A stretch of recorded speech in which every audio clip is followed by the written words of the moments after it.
Death at Devil's Bridge. Chapter 9.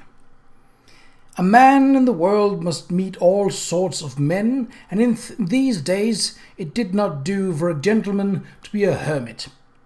Framley Parsonage, Anthony Trollope. At 10 that same evening, in the Marlborough Head in the High Street in Mill Lane, Lord Bradford was hosting a late supper. The Head occupied a half-timbered building that had been constructed by a wool merchant in the 1430s. Dedham village, which lay on the King's Highway between trading towns of Ipswich and Colchester, having once been the site of a thriving colony of weavers. The building's term as wool market ended when the Civil War dealt the local wool trade a death blow. For a time it was taken over by the village apothecary until the Battle of Blenheim in 1704. It was transformed into an inn and named for the first Duke of Marlborough. The Head's large parlour, its plank floor covered with a red carpet and its plaster walls hung with engravings of hunting scenes, was furnished with comfortable chairs.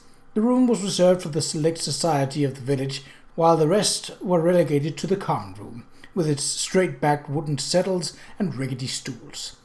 The parlour was low-ceilinged and dark, but large enough to seat Bradford's party of 7 at a long plank table before the fireplace. On this September evening, the blazing fire warmed the air to a considerable degree more than comfort might have required it. Mr. Crawley, the publican, was red-faced and sweltering as he ran to and fro carrying dishes and replenishing wine-glasses. A Londoner used to dining at Qa'Rajh's or Carlton's might have complained that Mrs. Crawley's substantial repast, which opened con brio with a brown Windsor soup, proceeded with flourishes to poached mackerel with gooseberry sauce, pigeon pie, steak and onions accompanied by creamed potatoes and a dish of boiled carrots, and concluded upon the lighter notes of custard tart, a local cheese and apples, was more suited to a robust rural appetite than to refined urban taste. Still, the food had been hot and ample and the wine adequate, and as Bradford sat back with a cigar and surveyed the company, he could congratulate himself that he had fulfilled his social obligations. Inviting this unruly crew to Marsden Manor was out of the question, and he could not impose further on Charles and Kate Sheridan. As far as Bradford was concerned, his friends could content themselves with poached mackerel and pigeon pies and be glad of it. Except that they were not his friends, if by that word one intended to designate gentlemen with whom one was intimate. Bradford glanced down the table, reflecting somberly that there was not a man present whose company he would willingly have chosen. Taken individually, each member of this roguish fraternity suffered from certain defects of character. Taken as a group, the defects of each amplified the defects of every other. Bradford knew something scandalous and unsavoury about most of them, and during this momentary lull in the conversation, he allowed himself the caustic amusement of reflecting on it. The Honourable C.S. Rolls sat at the far end of the table, smoking a Turkish cigarette. The most debonair of the lot, he was fast becoming notorious for his unrestrained recklessness. Charming, witty, and handsome, Rolls had a reputation among women of all sorts, including Ivy Thompson's girls of the Colonnade in Regent Street, and it was rumoured that he had recently been seen at White's, where he had lost a large sum at the tables, the beautiful wife of a certain sporting gentleman at his side. It was that daredevilish womanizing that troubled Bradford, and he frowned when he thought of Rolls's casual familiarity with Patsy. That she was a willing partner in this romantic escapade was no justification, for in Bradford's estimation his younger sister had scarcely a brain in her pretty head. Bradford's frown became a scowl. He should have to caution Patsy about Rolls before anything more serious than flirtation occurred between them, except that cautioning his sister was like dropping a red flag before a bull. In that regard, she and Rolls were quite alike, if it were not for the fact that a liaison would mar her chance of marrying into the Thornton property. Bradford would say that the two deserved one another. But Rolls wasn't the only disreputable character in the lot. Occupying the left side of the table were 3 of the drivers, none of whom could take prizes for virtue. Nearest Rolls sat Wilhelm Albrecht, suave and confident as he carried on a conversation across the table with Harry Dunstable, who looked like a Liverpool haberdasher with his fat cigar and vulgar red and green checkered vest. Albrecht caught Bradford's eye, raised his glass in a mocking salute, and smiled, his monocle glinting mockingly in the candle light. Albrecht knew very well that Bradford had wanted to drive his own car in the chase, would have done so, in fact, had it not been for his debt to Dunstable. and the knowledge amused him. At the thought of the money he owed, Bradford felt his stomach lurch. It was that debt, that hateful, despicable debt, that gave Dunstable the right to insist that Bradford host this affair. If it had not been for the money, Bradford thought bitterly, he would have told Dunstable to go straight to hell with his damned exhibition and balloon chase. The wretched affair was only another of Dunstable's promotion schemes. It had brought Bradford nothing but grief and expense, and yes, shame, a miserable shame that made him feel vile and dirty, knowing that he was forced to be civil, to be suppliant even, to a vulgar scoundrel. Sitting next to Albrecht, smoking his pipe, Frank Ponsonby gave him an insolent glance, and Bradford winced.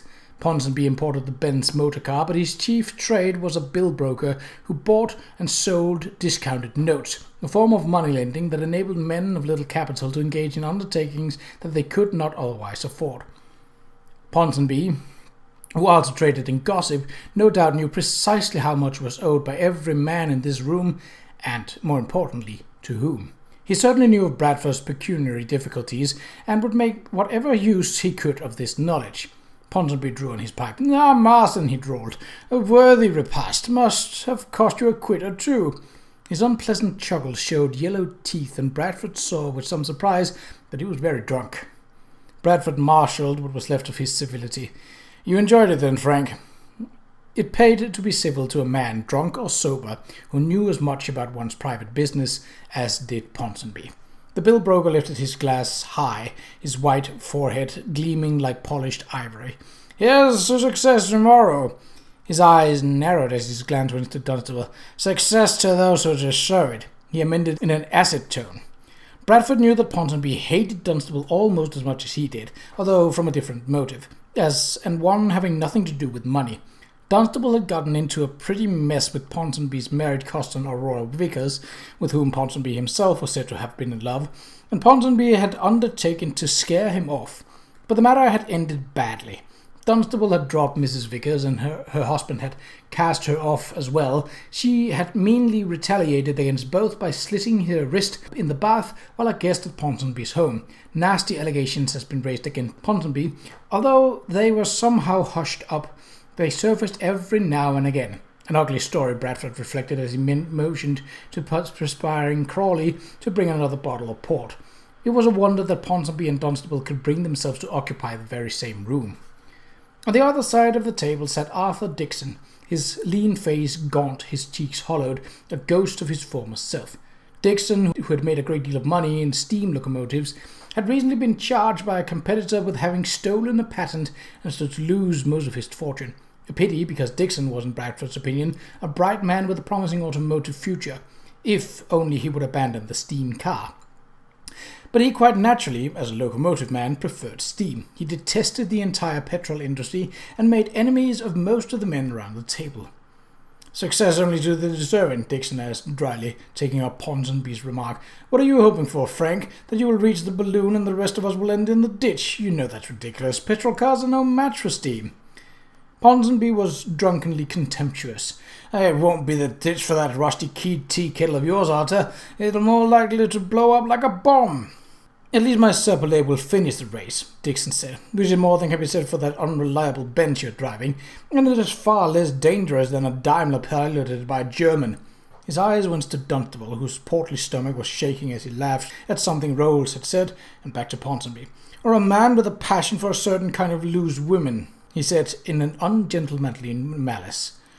Ponsonby's face darkened as he rose, knocking his glass over. Beside him, Arnold Bateman put a hand over his arm. "Leave off, Ponsonby," he growled. "The woman is dead." "Damn," Bradford thought. "Now we're in for it." Ponsonby whirled on Bateman. "Who are you to defend Dixon, Arnold?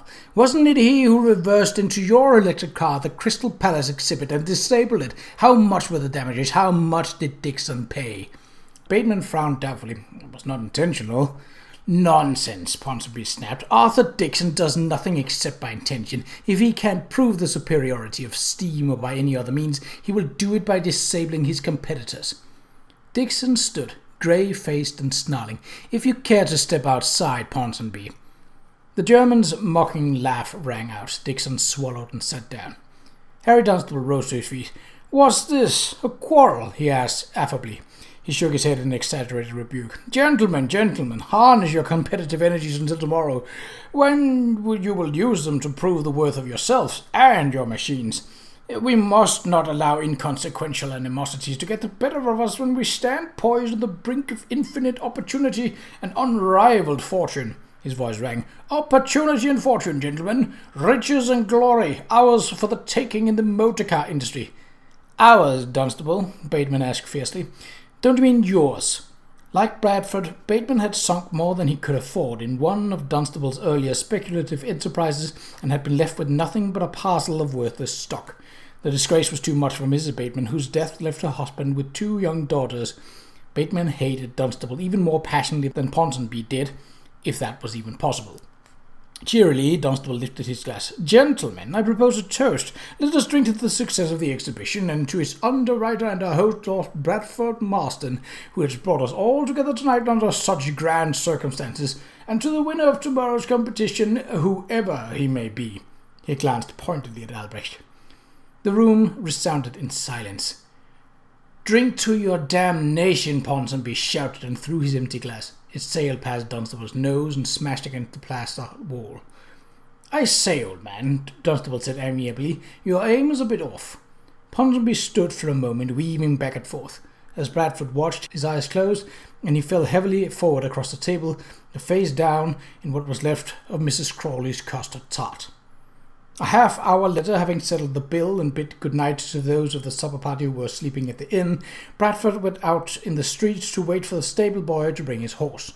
He had intended to drive the Daimler, but the group had decided to leave all the vehicles at the exhibit site, ready for tomorrow's race. And to tell the truth, he welcomed the horseback ride home through the cooling dark, along lanes he knew and loved. In the Daimler, reflection was an utter impossibility. One had all one could do to manage the damned controls and stay in the road, and the rattling and the bouncing and the noise jarred thought right out of the brain. Bradford had collected his horse and was waiting for his companion Charlie Rolls when he heard loud voices from the direction of the Sun, a nearby inn. Say, Marston, it was Roger Thornton calling in an angry, injured tone. Hold on there, I'll have a word with you. Bradford swung up on his horse and turned it in Thornton's direction. Some sort of meeting had apparently been taking place at the Sun, for a dozen or more men had spilled out in the lamplit interior and were hurrying away through the dark of High Street, their voices loud in the quiet night. Bradford recognized a few of them, villagers and farmers from the neighboring area dressed in rough jerkins and corduroy breeches. This meeting must have been the citizens' assembly, gotten up to discuss the maintenance of the local bridges or some such. But what the devil was Thornton doing here? Good evening, Roger, he said gruffly. The memory of the supper party's sour ending was still with him, as was the recollection of his unsatisfactory encounter with Thornton that morning. He knew very well that his mother intended the squire to be his brother-in-law, and while he did not anticipate the relationship with any particular joy or envy his sister, her prospective bridegroom, he thought he ought not to do anything to jeopardize the plan. He lightened his voice, gesturing to the departing villagers. I say there, old man, you're in strange company tonight. It's on your account, if you must know, Thornton said grimly. I'm looking out for your interests. For my interest, Bradford asked in surprise. And how are my interests at stake in a village assembly? I'll tell you, Thornton said. Or better yet, he turned, speaking to a man who stood in the shadows. Come out here, Whipple, and tell his lordship what is troubling you and your friends. As you say, squire. Clutching his hat in his hands, Whipple came into the light. He was a sturdy, thick-set man with a wide face, the colour of brick dust, fringed with red whiskers. His eyes were red-rimmed and angry. I'll tell your lordship what this since I'm bit, he growled. 'Tis that balloon and the motor cars too. Oh, it is it? Bradford snapped. This had the look of trouble, and he knew he should speak softly. But the evening had been long, and he was coming to the end of his patience. And what about the balloon and the motor cars that distresses you? To my certain knowledge, many of your friends are planning to come tomorrow. There will be fine entertainment. Fine entertainment it may be to see a balloon go up, Whipple said with scorn, but coming down is another matter. We've seen balloons come down, drag ropes, wrecking fences and tearing holes in hedges. He paused and added in a meaningful tone, We also seen motor cars racing in the lanes, sir, and we've seen old men killed. I'll speak for all when I say we don't like it, my lord. Not one whit. Bradford drew himself up. "I trust you're not accusing me," he said stiffly. Whipple's face grew darker, his tone more scornful. "I don't accuse nobody, sir. All I'm saying is we don't like it. And here's what we done about it, sir. Every farmer and householder what wants one of these kin get it." He held up a printed proclamation. "With all due respect, my lord," he added, touching his forelock with a mocking gesture. Bradford took up the proclamation and held it to the light that came through the window of the Sun. In stern black letters were printed the words, "Balloon and motor cars strictly prohibited," with the accompanying terse directive. "Aeronauts, motor car drivers, and all such trespassing on this land will be prosecuted to the fullest extent of Her Majesty's law." "That means," Whipple interpreted, "that any leaseholders got the right to summon the constable if your balloon or any of them motor cars comes on his land." Bradford handed back the proclamation without comment. He glanced gravely at Thornton. "How are you involved in this business, Squire?" "Some of those in attendance tonight are my tenants at Thornton Grange. I happen to share their concerns. I fear for the horses, as do the other owners and breeders in the area." Thornton lowered his voice. "I shall say to you what your father would say were he here, Bradford. The horseless carriage is a threat to the horse, and to the horse trade, and stables, harness and carriage manufacturers, even farming itself. You are bringing catastrophe on our heads." "Oh, come now, Roger," Bradford said with a dismissive wave of his hand. "You cannot seriously argue that." "I can certainly so argue," Thornton said fiercely. "And others agree, I'll tell you. Bradford, every leaseholder in the district intends to post one of these proclamations. What's more, they plan to gather at the launch site tomorrow morning. There's going to be trouble." Bradford controlled the expression on his face, but he could not keep the anger out of his voice. "You are collaborating with these men," he exclaimed. "You're encouraging their lunacy." Thornton's stern face was dark, his frown fixed. "And just who is the lunatic here? What will your father say when he returns home and learns how you betrayed his beliefs? What will your mother say when she discovers that you have encouraged your sister in her foolish flirtation with—" His eyes began to blaze with the flame of Thornton Squire's. "I warn you, Marston, you and your heedless friends and your motor cars and balloons are wreaking havoc, and I won't stand for it." "Excuse me, gentlemen," said a quiet, firm voice. "Is there anything wrong?" Bradford turned and squinted into the darkness. "Oh, good evening, Constable Lakin," he said. He laughed uncomfortably. "No, nothing wrong. A lively exchange of views on a controversial subject, that's all." "That's fine, sir," Lakin said evenly. "But perhaps in view of the lateness of the evening and the proximity of residences, you would not object to exchanging your views in a lower tone." "Agreed," Bradford said with a careless laugh, "although I think we've had our say." "Marston!" called Charlie Rolls, coming round the Marlborough Head with his horse. The young man sounded a bit sozzled, not surprisingly, since he had done more than his fair share of the drinking. "I say, Marston, old chap, are we ready to leave?" "I'm ready," Bradford said to Rolls. "Good night, Constable." He turned to Thornton. "I wish you a good night, Squire, and better company." "You'd best mind what I said," Thornton snapped, "or you'll be sorry." Bradford leaned over his horse. "I hear you, Squire," he said, "but it is much too late to change anything, even if I wanted you." "Then I pity you, Bradford," Thornton said bitterly, "for you have called up the very devil, and you shall have the devil to pay."